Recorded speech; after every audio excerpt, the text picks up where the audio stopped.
Հարցս ուղղում է Նիկոլ Փաշինյանին կամ Արադ Միրզոյանին, ով ցանկանա։ Հունվարի 14-ին Վաշինգտոնում ստորագրված TRIP իրականացման շրջանակը ոչ Հայաստանի, ոչ ԱՄՆ-ի համար իրավական հանձնառություններ կամ պարտավորություններ չի պարունակում եւ հետեւաբար չի պարտադիր կատարման բնույթ չունի, վաղը կարող է չեղարկվել, կարող է ամբողջովին փոխվել, բայց քանի որ մեր սեղանին դրված է այս փաստաթուղթը, այս փաստաթղթի վերաբերյալ հարցս տամ։ Օգոստոսի 8-ի երկկողմ հռչակագրում նշված է, որ Հայաստանը Ադրբեջանին տրամադրում է անխոչնդոտ անցման իրավունք, որը իմ գնահատմամբ միջանցք է, փոխարենը Ադրբեջանը Հայաստանին տրամադրում է փոխադարձ առավելություն։ Մեր քննադատությունները եւ հարցերը ուղղված էին հասկանալու համար, թե վերջը այդ ինչ փոխադարձ առավելություն է։ Ասում էիք անցման դիմաց։ Հիմա հունվարի 14-ին այս թուղթը ստորագրվեց, որտեղ TRIP իրականացման շրջանակը մի քիչ ավելի հստակեցվում է։ Բայց որևէ հստակեցում չկա, թե վերջը Հայաստանի քաղաքացիները Ադրբեջանի տարածքով ինչ պայմաններով ենք օգտվելու։ Արդյոք տեղյակ եք, Ադրբեջանի եւ Միացյալ Նահանգների միջև համանման փաստաթուղթ ստորագրվելու է, թե չէ, եւ արդյոք տրամաբանական չէր, որ Վաշինգտոնում էլի 3 նախարար հանդիպեին եւ միաժամանակ այս հարցը լուծում ստանար։ Երկրորդ հարցը էլի այս տրամաբանության մեջ է։ Արդյոք Հայաստանի Հանրապետության քաղաքացիները կարող են Հայաստանում անցնող երկաթգծից օգտվել։ Դիցուկ որևէ մեկը Սյունիքի արևելքից նստի գնացք եւ ասենք ագարակում իջնի։ Եվ երրորդը հարցս շատ նման է պարոն Դանելյանի տված հարցին։ Ուզում եմ հասկանամ, այդ ենթակառուցվածքը, որ անցնում է էներգետիկ, ճանապարհային, մալուխային եւ այլն, դա Հայաստանի էներգետիկ ցանցին միանալու է, թե չէ։ Եվ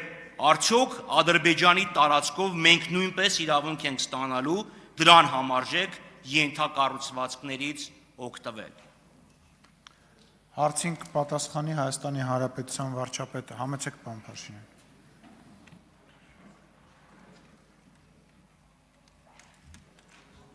Սկսեմ էներգետիկ համակարգից։ Այո, միանշանակ եւ աներկբա Հայաստանի եւ Ադրբեջանի էներգետիկ համակարգերը միանալու են իրար եւ փոխադարձաբար նույն պայմաններով օգտվելու են եւ արտահանման եւ ներմուծման հնարավոր պայմաններից։ Նշեցիք, որ փաստաթուղթը TRIP-ի իրականացման շրջանակը ունի իրավական պարտադիր ուժ, որովհետև դա հայտարարություն է երկու կառավարությունների եւ նախկինում էլ խոսել ենք դրա մասին, եւ դա ընթացակարգ է, հռչակագիրը եղավ, իրավական ընթացակարգը, իրավական շրջանակը, որից հետո արդեն իրավական պարտադիր ուժ ունեցող համաձայնագրի նախագծերը կգրվեն եւ այդ թվում կգան խորհրդարան եւ կհաստատվեն։ Ես իհարկե դուք հիմա ստիպում եք, որ ես հարցին այս դիտանկյունից նայեմ, որը սակայն ակնհայտ է։ Տեսեք, ինչ որ ասում եք, որ Հայաստանի Հանրապետությունը պետք է ստանա փոխադարձ առավելություններ, այդ ինչ փոխադարձ առավելություններ, ամոթել է, որ մենք դա չենք նկատում, բայց հարգելնես, մենք արդեն ստացել ենք այդ փոխադարձ առավելությունների մի մասը։ Բա որ բենզինի գինը 20%-ով ընկել է, դիզվառելիքի տոկոսները ճիշտ եմ ասում, ես ճիշտն ասած այդ թվերի մեջ չկամ, չգիտեմ, ով գիտի, երկրորդը, բայց ծորենա ներկրվում Հայաստանի Հանրապետություն, Ռուսաստանից եւ Ղազախստանից, ընդ որում տարբեր ընկերությունի կողմից, դա փոխադարձ առավելություն չի, ասենք մենք սենց բաներ ենք ասում, ասենք հիմա Ադրբեջանում էլ հետևում են, ասում են հետաքրքիր է, Հայաստանում մեկը կնկատի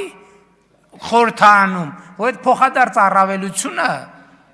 դրա մի մասը արդեն ստացվել է։ Երկրորդը, ասում եք գնացքից կարանք օգտվենք, հա, ասում եք իմ գնահատմամբ միջանցք է։ Ինչ ասեմ։ Այսօր իմիջիայլոց Ադրբեջանի ներկայացուցիչները հայտարարում են, որ իրանք երկրի տարածքով միջանցքներ են տրամադրել Հայաստանի Հանրապետության։ Ամենաթարմ բանը հայտարարությունը, որ իրանք միջանցք են տրամադրել մեզ, որովհետև հաջորդը 100 անգամ, 100 չէ, լավ, 10 անգամ գրած է, ինչպես են օգտվելու երկրների ինքնիշխանության, տարածքային ամբողջականության, իրավազորության շրջանակներում։ Եվ Հայաստանը, եւ Ադրբեջանը, երկուսն էլ իրավազորության, տարածքային ամբողջականության, ինքնիշխանության շրջանակներում։ Արձագանք։ Պարոն Փաշինյան, ես փորձեմ հասկանամ իմ հարցեր, ձեր պատասխաններ։ Հիմա իմ սուբյեկտիվ ընկալումը ձեր սուբյեկտիվ ընկալման հետ կարող է չհամընկնի։ Դրա մասին չի խոսք, ես կոնկրետ ասում եմ հարցս։ Ադրբեջանի հետ ամերիկացիները նման թուղթ ստորագրելու են թե չէ, եւ ինչի դա չի արվել միաժամանակ, որը խելամիտ է, եւ այդ թղթով ձեր հարցերի պատասխանները, իմ հարցերի պատասխանները կտրվեն, որտեղ դուք իմ հարցին որևէ պատասխան չտվեցիք։ Փոխարենը տվեցիք մի այլ հարցի պատասխան եւ այլ դիտակետի, որ մենք ասում ենք, որ դուք դեռևս 2001 թվականի մարտին, եթե չեմ սխալվում, մի հոդված էիք գրել, որտեղ ասել էիք, որ միջանցք չտրամադրելը հայ ուժեղության հետևանք է։ Տրամադրենք միջանցք, դա պետքա Թուրքիային եւ ամերիկացիներին, փոխարենը ստանանք փող։ Հիմա մենք տրամադրում ենք միջանցք, դուք կարող եք դրա հետ չհամաձայնվեք, փոխարենը ադրբեջանցիները մեզ անցում չեն տրամադրում, փոխարենը ասում են մեր տարածքով Վրաստանի միջով եկեք մտեք Հայաստան։ Ես ձեզ կոնկրետ հարց եմ տալիս։ Ադրբեջանի տարածքով մենք, խնդրեմ չխանգարել, պարոն Սուքես, մենք հատելու ենք, երբ ենք հատելու Ադրբեջանի սահմանը մեր գնացքով, որոնք են լինելու այդ հատման եւ անցման պայմանները, արդյոք ընտեղել է լինելու front office, back office, արդյոք 26%-ն է լինելու Ադրբեջանի սեփականությունը, 74-ը Ամերիկայի, ուզեմ հասկանամ, այդ անցումը ոչ թե փոխադարձ առավելություն, բենզին ավելի էժան կամ ծորեն ավելի վատ կարգի, այլ մենք վերջը ինչ պայմաններով երբ ենք մտնելու Ադրբեջան, առանց ադրբեջանցիների հետ առերեսվելու եւ հասնելու ինչ որ մի կետ։ Ասեմ, կոնկրետ ժամանակ ասեմ, դա տեղի ունենալու են ժամանակ, երբ որ երկաթգիծը պատրաստ լինեն, երկաթգիծը, որ ձեր խմբակցության ղեկավարը եւ ձեր քաղաքական առաջնորդը իրար հետ քանդե ծախել են, այդ երկաթգիծը, երբ որ պատրաստվի, երբ որ պատրաստ լինի, այսինքն հիմա հասկանում եք, մենք չենք կարող ուսով գնաց տանենք։ Գնացքը գնում է երկաթուղով։ Հիմա ինչի՞ է գալիս Վրաստանի տարածքով, որովհետև Հայաստանին, Ադրբեջանին կապող երկաթուղի չկա, հասկանում եք, չկա, նետու։ Երկրորդը, ինչի՞ է օգոստոսի 8-ի հռչակագրի, եթե չեմ սխալվում, 4-րդ կետում գրած է, Հայաստանը եւ Միացյալ Նահանգները կհաստատեն թրիփ նախագծի իրականացման շրջանակը, այսինքն 4-րդ կետում է, թե 3-րդ կետում է, տենց գրած է, դա այդ կետի իրականացումն է, եւ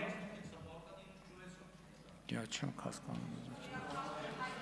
շատ լավ, դե ինչ է կար հանգստանում, ուրեմն ոչ մի խնդիր չկա, ամեն ինչ ոնց կա, ոնց որ նենց է, ուրեմն քննարկելու բան չկա, երբ որ կլինի իրավական ուժ ունեցող թուղթ, այն ժամանակ կքննարկենք, շնորհակալություն։ Արմենուի Գյուրեղյան, համեցեք, պարոն Խաչատրյան տեղից մի խոսացեք։ Տիկին